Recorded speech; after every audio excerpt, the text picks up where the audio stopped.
प्रिय विद्यार्थियों, भगवती शिक्षक शिक्षा महाविद्यालय में ऑनलाइन क्लासेस कई माह से प्रत्येक अध्यापक द्वारा लेक्चर द्वारा ऑनलाइन क्लासेस प्रारंभ की गई है और अपन भी अपना सब्जेक्ट है ज्ञान है पाठचर्या बीएड सेकेंड ईयर का सब्जेक्ट है। अपना टॉपिक्स है कि पाठचर्या की योग्यता की विशेषता। पाठचर्या की योग्यता की विशेषता क्या बताती है? पाठचर्या के बारे में आपको बताया गया है कि पाठचर्या जो है आपको नोट्स में बनवा दिए गए हैं कि विषय वस्तु होती है। अब पाठचर्या से अपन जोड़ रहे हैं, पाठचर्या से अपन इसकी योग्यता को जोड़ रहे हैं। प्रत्येक पाठचर्या की योग्यता होती क्या है? पाठचर्या की योग्यता में क्या क्या क्वालिफिकेशन होती है, क्या क्या इसकी प्रक्रिया है, उसके अंदर अपन प्रत्येक पॉइंट से आपको मैं समझा रहा हूँ। प्रत्येक पॉइंट आप लोगों के समझ में आएगा। जैसे कि आप लोगों को बिल्कुल बताया जाए कि जैसे पाठचर्या से अपन चलते हैं मानसिक प्रक्रिया पर। पाठचर्या, अब पाठचर्या क्या है? मानसिक प्रक्रिया है, क्योंकि अपन पहले पाठक्रम से चालू होता है। पाठक्रम दो शब्दों से मिलकर बना हुआ है, पाठ प्लस क्रम। पाठ का अर्थ होता है पढ़ने योग्य विषय वस्तु, क्रम का अर्थ होता है व्यवस्था करना। अर्थात पाठक्रम का शाब्दिक अर्थ है पढ़ने योग्य विषय वस्तु। फिर उसके बाद पाठचर्या आती है। पाठचर्या में अपन विषय वस्तु को सम्मिलित करते हैं। अब विषय वस्तु को सम्मिलित करते हैं तो अपन को अब पाठचर्या तैयार करनी है।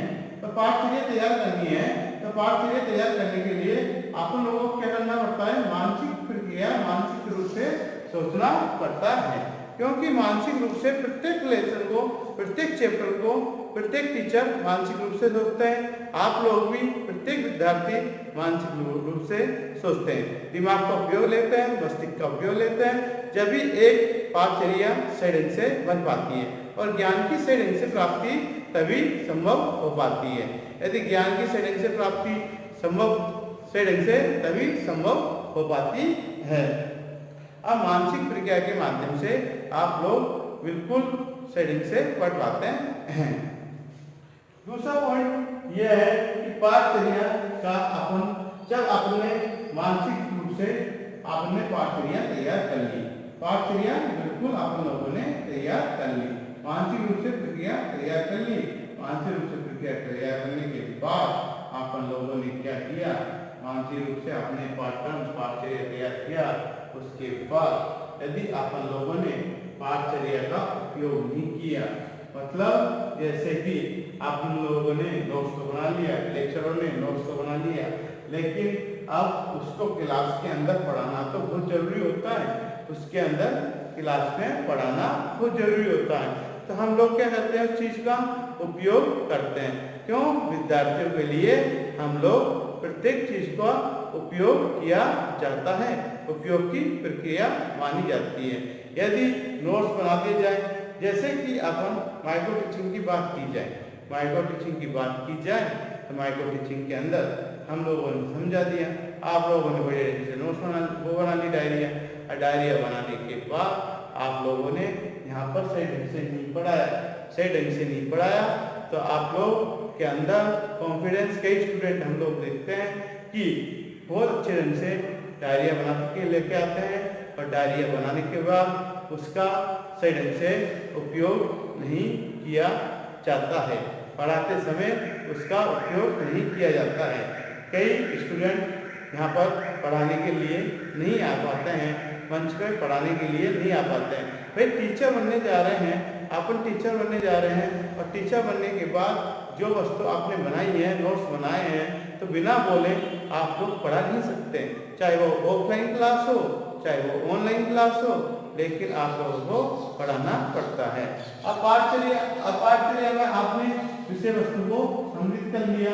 अब विषय वस्तु सम्मिलित करने के बाद हम लोगों ने उसका उपयोग की प्रक्रिया हम लोगों ने उपयोग सही ढंग से किया और आप लोग उसको सही ढंग से उपयोग करने के बाद आप लोगों ने प्रत्येक पॉइंट को सही ढंग से समझ लिया। प्रत्येक पॉइंट को सही ढंग से समझने के बाद आप लोगों ने ये देखा कि उपयोगी प्रक्रिया आप लोग सही ढंग से समझ पा रहे, मतलब पाठचर्या बिल्कुल सही ढंग से समझ पाते हैं। फिर उसके बाद समायोजन की प्रक्रिया। समायोजन की प्रक्रिया क्या बताती है कि उपयोगी प्रक्रिया होने के बाद पाठचर्या में समायोजन होना बहुत जरूरी है। समायोजन की प्रक्रिया, क्योंकि समायोजन की प्रक्रिया ये कहती है कि प्रत्येक स्टूडेंट में, प्रत्येक विद्यार्थियों में एडजस्टमेंट का होना बहुत जरूरी है। यदि एडजस्टमेंट सही ढंग से नहीं किया गया, सही ढंग से एडजस्टमेंट, जैसे कि अनुशासन है, क्लास के अंदर अनुशासन का होना बहुत जरूरी है। क्लास के अंदर अनुशासन बहुत अच्छा है, क्लास के अंदर एडजस्टमेंट बिल्कुल बहुत अच्छा है, तो टीचर भी बढ़िया ढंग से पढ़ा पाता है। और यदि क्लास के अंदर अनुशासन सही नहीं है, क्लास के अंदर अनुशासन बेकार है, तो दो स्टूडेंट बात कर रहे हैं तो पूरा क्लास का अनुशासन बिगड़ जाता है। जो पाठचर्या हम लोग पढ़ा रहे हैं, तो उसका समायोजन की प्रक्रिया मतलब काम नहीं आ पाती है। लेकिन प्रत्येक स्टूडेंट अनुशासन में है, अनुशासन में होने के कारण प्रत्येक व्यक्ति समायोजन की प्रक्रिया का पालन कर रहे हैं। अब समायोजन की प्रक्रिया का पालन किया जा रहा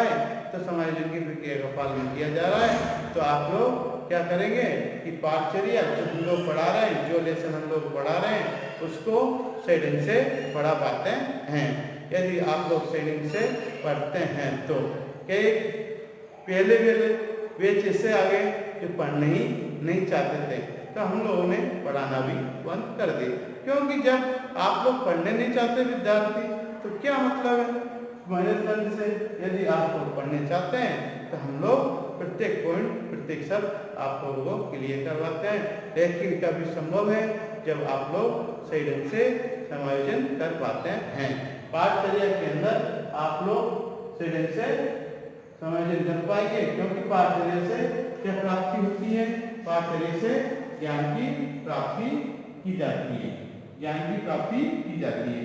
पाठचर्या के माध्यम से आप लोग को ज्ञान प्राप्त होता है। प्रत्येक पॉइंट पर आप लोग को ज्ञान प्राप्त होगा। ज्ञान प्राप्त होने पर ज्ञान प्रत्येक का पॉइंट के बारे में बताया जाएगा। इस प्रकार से आप लोग समायोजन करना पड़ता है। फिर अगला पॉइंट आता है अपना आधुनिक प्रक्रिया। आधुनिक प्रक्रिया में अपन लोगों ने बताया है कि आधुनिक प्रक्रिया आज ऐसा समय है कि पाठचर्या के अंदर आधुनिक प्रक्रिया का बहुत महत्वपूर्ण है। यदि पाठचर्या में आधुनिक प्रक्रिया का सही ढंग से उपयोग नहीं किया गया, सही ढंग से उपयोग नहीं किया गया, तो समय के अनुसार परिवर्तन नहीं किया गया, तो फिर आधुनिक प्रक्रिया काम नहीं आती है। यदि सही ढंग से आप लोग उपयोग कर पाते हैं तो आधुनिक प्रक्रिया सही ढंग से काम आ पाती है। मतलब कहने का मतलब यह है कि समायोजन बिल्कुल आप समायोजन सही ढंग से करेंगे तो आधुनिक प्रक्रिया सही ढंग से काम आ पाती है, सही ढंग से आप लोग कार्य कर पाते हैं। पाठचर्या ये कहती है, पाठचर्या के अंतर्गत आधुनिक प्रक्रिया का होना बहुत अधिक आवश्यक है। यदि आधुनिक प्रक्रिया नहीं है तो आज समय के अनुसार परिवर्तन होना बहुत जरूरी है। आधुनिक प्रक्रिया को ध्यान रखा जाता है। फिर इसके बाद अगला पॉइंट आता है विकास की प्रक्रिया। अब आधुनिक प्रक्रिया आप लोगों ने प्राप्त कर लिया, आप लोगों ने क्या कर लिया? ज्ञान प्राप्त कर लेते हैं। अब ज्ञान प्राप्त कर लिया, ज्ञान प्राप्त करने के बाद पाठचर्या से क्या प्राप्ति होती है? ज्ञान की प्राप्ति होती है। अब ज्ञान की प्राप्ति होती है, ज्ञान की प्राप्ति होने के बाद आप लोगों को क्या कि प्रत्येक व्यक्ति का विकास ज्ञान के माध्यम से होता है। पाठचर्या में ज्ञान होना बहुत जरूरी है। भाई ज्ञान प्राप्त किया आप लोगों ने, और आपका पॉइंट ये है पाठचर्या की योग्यता की विशेषता। तो पाठचर्या की योग्यता तो ज्ञान से अपनी क्वालिफिकेशन बढ़ती है, कैपेसिटी बढ़ती है, क्वालिटी बढ़ती है। जितना ज्ञान अर्जित होगा, जितना ज्ञान अपन लोगों को प्राप्त होगा, जितना ज्ञान अपन लोगों को प्राप्त होगा, उतना ही अपन लोग क्या कर पाएंगे? विकास कर पाएंगे। और यदि आप लोगों ने ज्ञान प्राप्त नहीं किया, यदि आप लोग ज्ञान प्राप्त नहीं कर पाते, जैसे कहते हैं कि जो विद्यार्थी पढ़ते हैं वो तो पास हो जाते हैं, जो विद्यार्थी नहीं पढ़ पाते हैं वो फेल हो जाते हैं। जैसे कि कंपटीशन के अंदर, कंपटीशन भी एक पाठचर्या का भाग है कि पाठचर्या के अंदर विषय वस्तु को सम्मिलित किया गया है। कंपटीशन के अंदर जो विद्यार्थी सही ढंग से तैयारी कर पाता है, सही ढंग से तैयारी कर पाता है, अब सही ढंग से तैयारी कर पाता है तो विद्यार्थी सही ढंग से मतलब कंपटीशन फाइट कर जाता है। और जब विद्यार्थी सही ढंग से तैयारी नहीं कर पाता है तो वो विद्यार्थी सही पास नहीं हो पाता है। क्योंकि कहने का मतलब ये है, कहने का तरीका क्या है कि हमेशा कंपटीशन के अंदर कम से कम 4-5 महीने 4-5 साल तक लगातार मेहनत करनी पड़ती है जब कंपटीशन फाइट होता है। तो पाठचर्या भी इस पर आधारित है कि पाठचर्या अपना लोगों का विकास करना है, तो विकास करना है तो पाठचर्या के माध्यम से क्या प्राप्त होता है, ज्ञान प्राप्त किया जाता है। पाठचर्या के माध्यम से ज्ञान की प्राप्ति होती है। अब ज्ञान की प्राप्ति होती है तो ज्ञान की प्राप्ति होगी, तो ज्ञान की प्राप्ति होगी तो विकास की प्रक्रिया आप लोगों के अंदर विकास हो पाएगा। यदि विकास सही ढंग से हो पाता है तो आप लोग सही ढंग से किसी भी क्षेत्र में विकास कर पाएंगे, तो तभी आप लोग सही ढंग से कार्य कर पाते हैं। और यदि विकास नहीं कर पाते हैं तो आप लोग सही ढंग से कार्य नहीं कर पाते। मतलब ज्ञान प्राप्त करना बहुत जरूरी है, ज्ञान की प्राप्ति होना बहुत जरूरी है, तभी प्रत्येक व्यक्ति का विकास हो पाता है। और यदि ज्ञान प्राप्त नहीं किया गया तो विकास होता नहीं है। तो विकास की प्रक्रिया प्रत्येक व्यक्ति में विकास होना बहुत जरूरी है। विकास होगा, जितना आप लोग अनुभव प्राप्त करेंगे उतना ही आप लोगों के अंदर विकास होता रहेगा। क्योंकि जैसे जैसे आप लोग ज्ञान प्राप्त करते रहेंगे तो ज्ञान प्राप्त करते रहेंगे तो विकास सही से हो पाता है। ज्ञान प्राप्त नहीं कर पाते हैं तो सही से विकास नहीं हो पाता है। अब है कि विकास की प्रक्रिया, फिर उसके बाद आती है परिवर्तन की प्रक्रिया। परिवर्तन की प्रक्रिया के अंदर क्या बताया गया है कि परिवर्तन, समय एक परिवर्तनशील है। समय क्या है, एक परिवर्तनशील है। परिवर्तन के अनुसार वही समय के अनुसार आप लोग, समय किसी का गुलाम नहीं है, समय परिवर्तन होता रहता है। अब पाठचर्या के अंदर भी इसको पाठचर्या से जोड़ा जाए तो पाठचर्या में भी क्या कि समय के अनुसार परिवर्तन होना बहुत जरूरी है। यदि समय के अनुसार परिवर्तन नहीं किया गया तो पाठचर्या में परिवर्तन बिल्कुल नहीं। क्यों, पाठचर्या के अंदर जैसे कि आज ऑनलाइन क्लासेस प्रारंभ की गई, ऑनलाइन क्लासेस प्रारंभ की गई और ऑनलाइन क्लासेस के माध्यम से अब क्योंकि समय परिवर्तनशील है, समय परिवर्तनशील है तो समय परिवर्तनशील है तो सही ढंग से आप लोगों को सही ढंग से बिल्कुल स्पष्ट रूप से बताया जाता है कि समय परिवर्तनशील है। अब समय परिवर्तनशील होने के कारण परिवर्तन की प्रक्रिया काम आती है। अब पाठचर्या के अंदर भी हमेशा परिवर्तन होता रहना चाहिए, क्योंकि जैसे 2-5 साल हो गए उसके बाद उसमें परिवर्तन हुआ, नया कुछ जोड़ना चाहते हैं तो नया चैप्टर उसमें जोड़ना चाहिए। क्योंकि प्रत्येक पॉइंट, प्रत्येक शब्द, प्रत्येक क्रिया, क्योंकि नई नई चीजें समय के अनुसार, जैसे कि प्रोजेक्ट है, कंप्यूटर है, आदि चैप्टर आदि, उसमें आप लोगों को जोड़ना बहुत जरूरी होता है। तो समय के अनुसार आप लोगों को पाठचर्या में भी परिवर्तन करना चाहिए। पाठ्य प्राप्त किया आप लोगों ने ज्ञान, ज्ञान की प्राप्ति हुई और ज्ञान प्राप्त करने के बाद आप उनको समय समय के अनुसार परिवर्तन करना जरूरी है। क्योंकि समय के अनुसार परिवर्तन करेंगे तो समय समय के अनुसार अपन लोग परिवर्तन करेंगे तो प्रत्येक परिवर्तन किया जाएगा तो अपन लोग पाठचर्या को सही ढंग से समझ पाएंगे। जैसे कि कई टॉपिक ऐसे आते हैं कि जो नए जुड़ जाते हैं, क्यों जुड़े हैं? क्योंकि समय एक परिवर्तनशील है। समय क्या है? परिवर्तनशील है। समय परिवर्तनशील है। समय परिवर्तन है। समय परिवर्तन है। समय परिवर्तन है तो समय परिवर्तन है तो परिवर्तन के अनुसार अपन लोगों को समय के अनुसार परिवर्तन होना चाहिए। और समय के अनुसार परिवर्तन होते हैं तो आप लोग बिल्कुल इफेक्ट पाते हैं कि आप लोग सही से कार्य कर पाते हैं। जैसे कि आप लोगों को बताया गया कि नियंत्रण, आप लोग समय के अनुसार परिवर्तन, जैसे क्लास के अंदर अनुशासनहीनता करते हैं अब क्लास के अंदर अनुशासनहीनता करते हैं विद्यार्थी। अब ये भी एक पाठचर्या से जुड़ा हुआ है, पाठचर्या से जुड़ा हुआ है कि पाठचर्या के माध्यम से आप लोग क्लास के अंदर अनुशासनहीनता करते हैं तो क्लास पूरी डिस्टर्बेंस होती है। अब क्लास पूरी तरह से डिस्टर्बेंस होती है तो डिस्टर्बेंस होने पर दो स्टूडेंट बात कर रहे हैं तो हम कितना भी अच्छा लेसन तैयार करके लेके जाएं, लेकिन हमारी नज़र उन पर पड़ जाती है तो हम लोग उन विद्यार्थी को हर क्लास से बाहर निकाल दिया जाता है। क्यों? क्योंकि वो ज्ञान प्राप्त करना नहीं चाहते हैं, वो ज्ञान प्राप्त नहीं करना चाहते हैं, इसलिए वो ज्ञान प्राप्त नहीं करना चाहते हैं तो ज्ञान प्राप्त नहीं करना चाहता है इसलिए उन्हें बाहर कर दिया जाता है। लेकिन जिनको ज्ञान प्राप्त करना है तो वो टॉपिक पर अपन चर्चा करते हैं। देखते हैं कि अपन लोग जैसे बीएससी बीएड की बात कर ली जाए कि बीएससी बीएड के अंदर कई चैप्टर बीएससी में हैं, कई चैप्टर बीएससी में हैं, लेकिन बीएससी में होने के नाते बीएससी में हैं, लेकिन बीएससी बीएड में कई चैप्टर नहीं है। अब बीएससी बीएड में कई चैप्टर नहीं है तो नहीं है। साइंस की बात की जाए कई चैप्टर को हटा दिया जाता है, तो ये क्या हुआ, परिवर्तन किया जाता है। अब परिवर्तन की प्रक्रिया इस तरह रहता है कि समय के अनुसार परिवर्तन प्रत्येक व्यक्ति में होना चाहिए। अब अपन को पाठचर्या से क्या हुआ, ज्ञान की प्राप्ति हुई। अब ज्ञान की प्राप्ति की गई तो ज्ञान अपन को नियंत्रण की प्रक्रिया है, क्योंकि किसी भी कार्य को लगातार नहीं किया जाए तो अपन ज्ञान प्राप्त नहीं कर सकते हैं।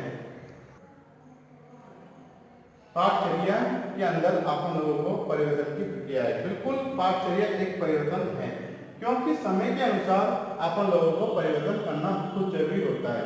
कई लेसन ऐसा आता है, कई चैप्टर ऐसे होते हैं जिनको अपन को जोड़ना पड़ता है।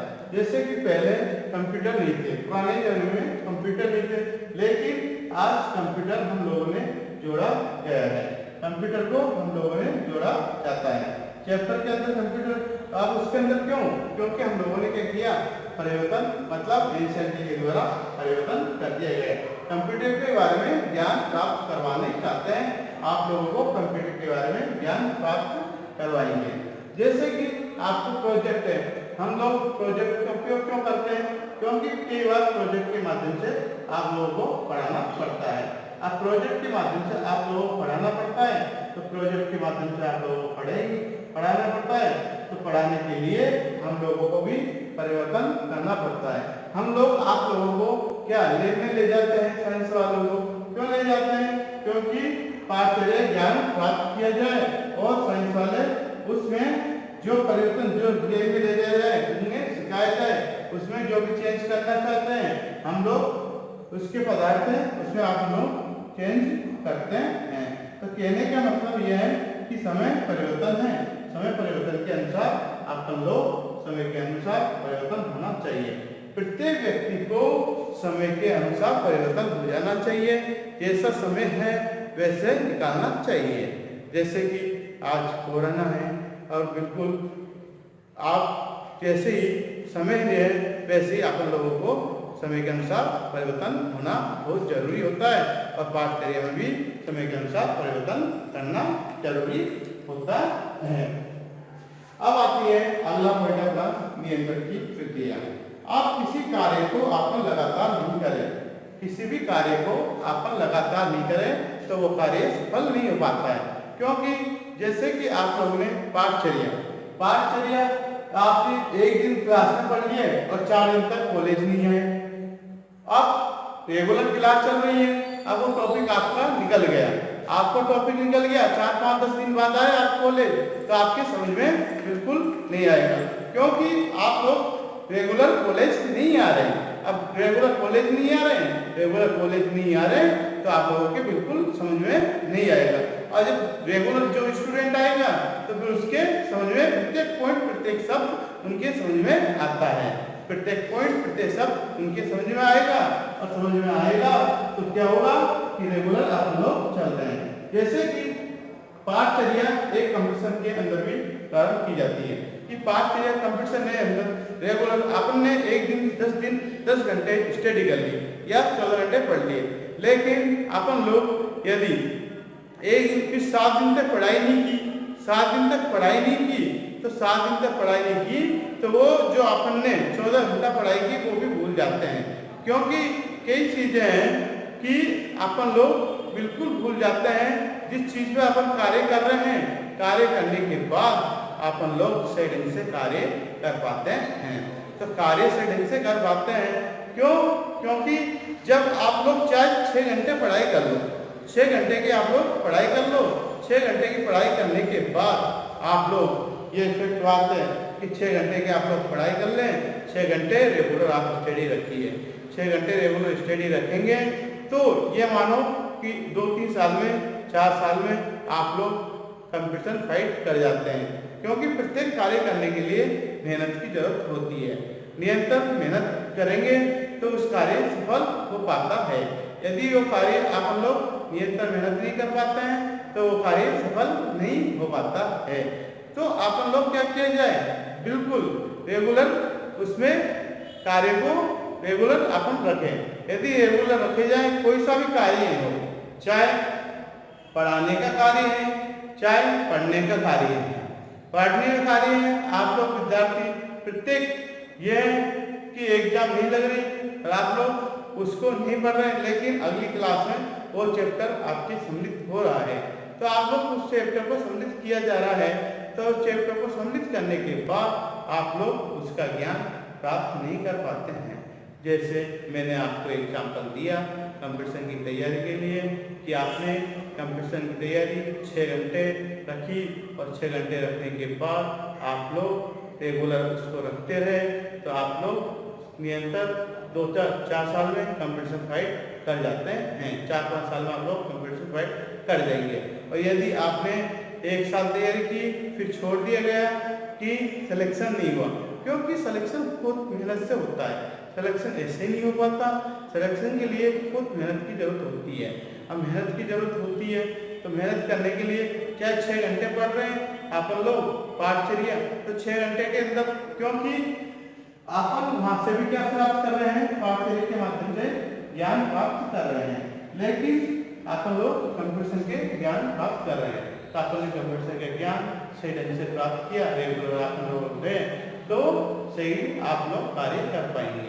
और इसी प्रकार से कॉलेज का है कि कॉलेज के अंदर भी आप लोग रेगुलर बने रहें।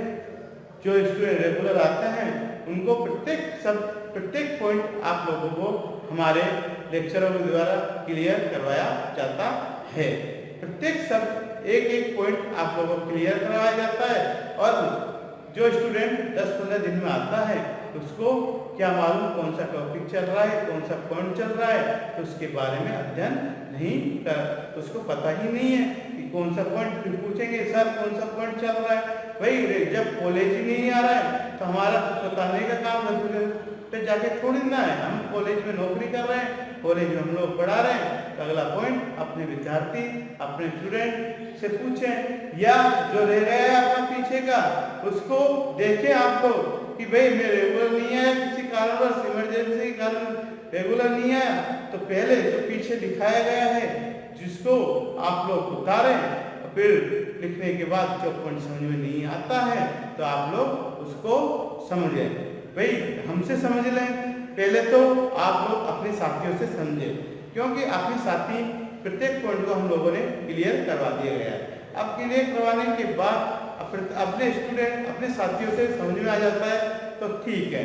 फिर उसके बाद लेक्चर के पास आए, प्रोफेसर के पास आए और उसके बाद आप लोग समझें कि ये सब हमारे समझ में नहीं आ रहा, तो हम समझाएंगे, बिल्कुल समझाएंगे, लेकिन आप लोग समझ में आए, मतलब जब आप लोग हमारे पास आएंगे। तो यदि आप हमारे पास नहीं आए, आपके नहीं समझ में आ गया, तो फिर कोई हमें परेशानी नहीं है।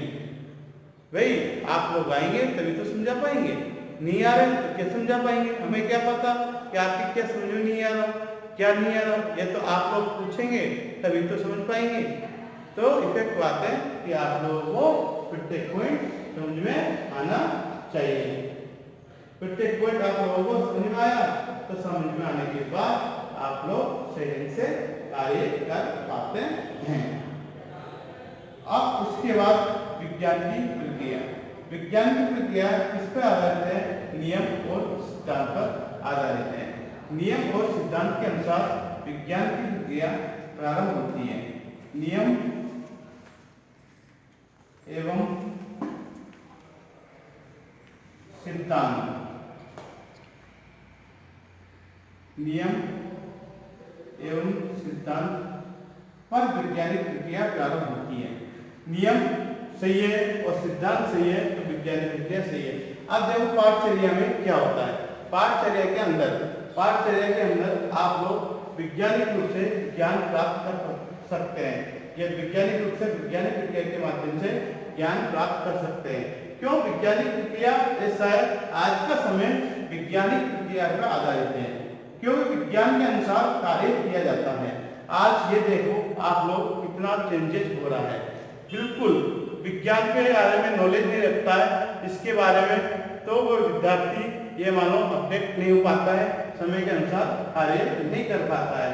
अब वैज्ञानिक प्रक्रिया के अंदर अपन नियम आता है और सिद्धांत आते हैं। और नियम के आधार सिद्धांत के बारे में अपन लोग पाठचर्या को पढ़ रहे हैं। अब पाठचर्या की योग्यता पढ़ रहे हैं तो पाठचर्या की योग्यता की विशेषता में आप लोग नियम एवं सिद्धांत का सही ढंग से पालन करते हैं। नियम एवं सिद्धांत का सही ढंग से पालन करते हैं तो आप लोग सही कार्य कर पाते हैं, सही ढंग से ज्ञान की प्राप्ति कर पाते हैं। यदि आपने वैज्ञानिक प्रक्रिया का सही ढंग से उपयोग नहीं किया तो आप लोगों ने ज्ञान की प्राप्ति सही ढंग से प्राप्त नहीं कर पाते हैं। पाठचर्या की योग्यता की विशेषता में वैज्ञानिक प्रक्रिया का क्या महत्व है? क्योंकि वैज्ञानिक प्रक्रिया एक नियम एवं सिद्धांत पर आधारित होती है। वैज्ञानिक प्रक्रिया के अंदर क्रमबद्ध अध्ययन किया जाता है। आप लोग यदि नियम एवं सिद्धांतों का सही ढंग से प्रयोग करेंगे तो वैज्ञानिक प्रक्रिया काम में आती है। आज पाठचर्या वैज्ञानिक प्रक्रिया पर आधारित है, क्योंकि वैज्ञानिक प्रक्रिया के अंदर विज्ञान जैसे हम लोग लैब में लेके जाते हैं, आप लोगों को लैब में लेके जाते हैं तो आप लोगों को क्या किया जाता है? ज्ञान प्राप्त किया जाता है। पाठचर्या के माध्यम से ज्ञान की प्राप्ति की जाती है। अब जब ज्ञान की प्राप्ति की जाती है तो पाठचर्या के माध्यम से ज्ञान की प्राप्ति की जा रही है। अब क्या है, जब लैब में ले जा रहे हैं तो लैब में ले जा रहे हैं साइंस वाले स्टूडेंटों को तो वैज्ञानिक प्रक्रिया समझाई जा रही है। लेकिन टॉपिक क्या है? पाठचर्या से अपन वैज्ञानिक प्रक्रिया को समझाया जा रहा है। नियम एवं सिद्धांत के माध्यम से आपको प्रत्येक पॉइंट समझाया है, क्योंकि लैब के अंदर कई संसाधन ऐसे होते हैं जो वैज्ञानिक प्रक्रिया के पर आधारित होता है, लेकिन वो पाठचर्या से जुड़ा होता है। अब पाठचर्या से जुड़ा होता है तो वैज्ञानिक प्रक्रिया के माध्यम में आप लोगों को समझाया जाता है। प्रिय विद्यार्थियों, आप लोगों को प्रत्येक पॉइंट समझ में आ गया होंगे कि मानसिक प्रक्रिया किस पे आधारित है? विचारधारा पर आधारित है। मानसिक प्रक्रिया अपन लोग विचार करते हैं, फिर उसके बाद क्या करते हैं? उपयोग करेंगे। उपयोग करने के बाद जब उपयोग करेंगे सही ढंग से कार्य सफल हो पाएंगे। समायोजन पाठचर्या के माध्यम से समायोजन किया जाएगा तो समायोजन आप लोगों को सही ढंग से समझ में आएगा। फिर आधुनिक प्रक्रिया पाठचर्या क्या है? आधुनिक प्रक्रिया है। आधुनिक प्रक्रिया का आप उपयोग करेंगे तो सही ढंग से आप लोग पाठचर्या को समझ पाते हैं। फिर आप लोगों के अंदर क्या आएगा? विकास हो पाएगा, क्योंकि ज्ञान की जब प्राप्ति की जाती है, पाठचर्या की जब प्राप्ति की जाती है तो आप लोग ज्ञान की प्राप्ति कर पाएंगे। ज्ञान की प्राप्ति कर पाएंगे तो क्या कर पाएंगे? फिर उसमें परिवर्तन भी की प्रक्रिया है, क्योंकि समय के अनुसार क्या किया जाता है? परिवर्तन किया जाता है। अब नियंत्रण की प्रक्रिया क्या बताती है? नियंत्रण की प्रक्रिया ये बताया गया कि रेगुलर आप लोग हैं कॉलेज में तो आपके प्रत्येक पॉइंट समझ में आएंगे। तो नियंत्रण की प्रक्रिया आप लोगों को बताई गई है। फिर वैज्ञानिक प्रक्रिया क्या बताई गई है कि आप पाठचर्या के अंदर वैज्ञानिक प्रक्रिया का प्रयोग किया जाए। जैसे लैब का मैंने एग्जाम्पल दिया, लैब के अंदर आप लोग वैज्ञानिक प्रक्रिया का ध्यान रखें। प्रिय विद्यार्थियों, ये वीडियो को लाइक करें और ओके।